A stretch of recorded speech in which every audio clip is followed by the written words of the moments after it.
So let me first recap the purpose of the DMA, or the Device Management Application. The DMA supports students as they learn to use their personal learning devices, or PLD, safely and responsibly. For example, the DMA blocks students' access to undesirable internet content such as gambling or pornography and sets screen time limits. I will now share what happened in April and the actions taken by MOE. The incident in April was due to poor password management practice within Mobile Guardian, allowing the attacker to gain unauthorized access to Mobile Guardian's management portal, which led to the data breach. To ensure continued safe use, Mobile Guardian immediately locked down its admin accounts and mandated all account holders to change their passwords. As I had told this House in May, Mobile Guardian's management portal is used for administrative purposes and does not have the ability to change any configuration on students' PLDs. The Mobile Guardian app was thus not affected during the April incident.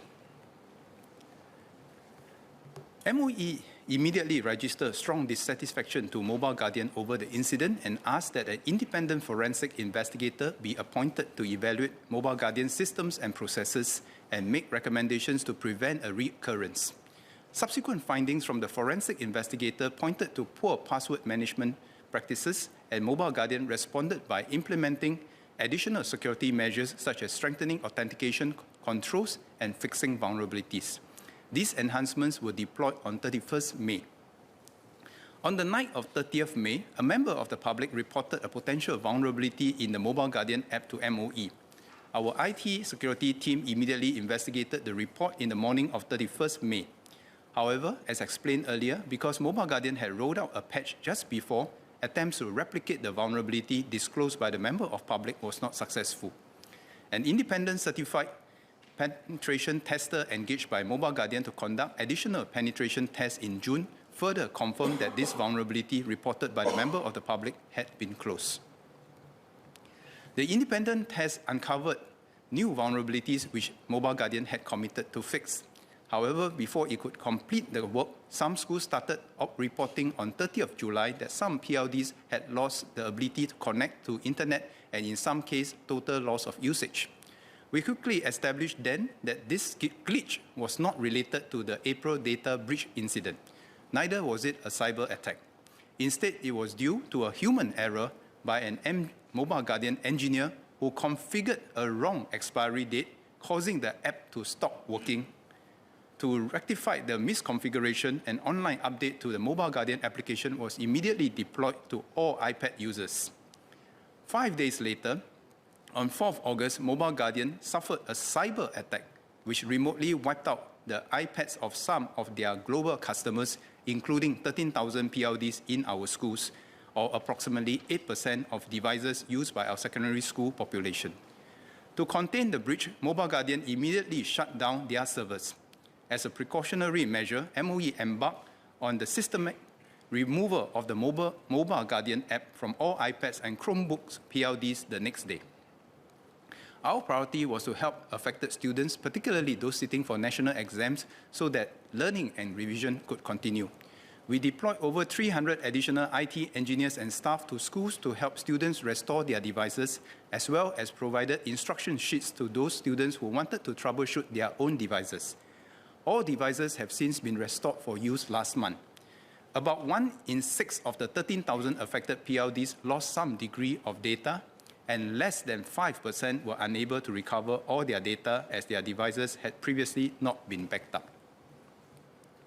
During this period, schools made available hard copy learning resources while supporting students who were emotionally affected. Deadlines for assignments were extended and weighted assessments postponed where needed. Students can continue to access learning resources on the Singapore Student Learning Space, or SLS.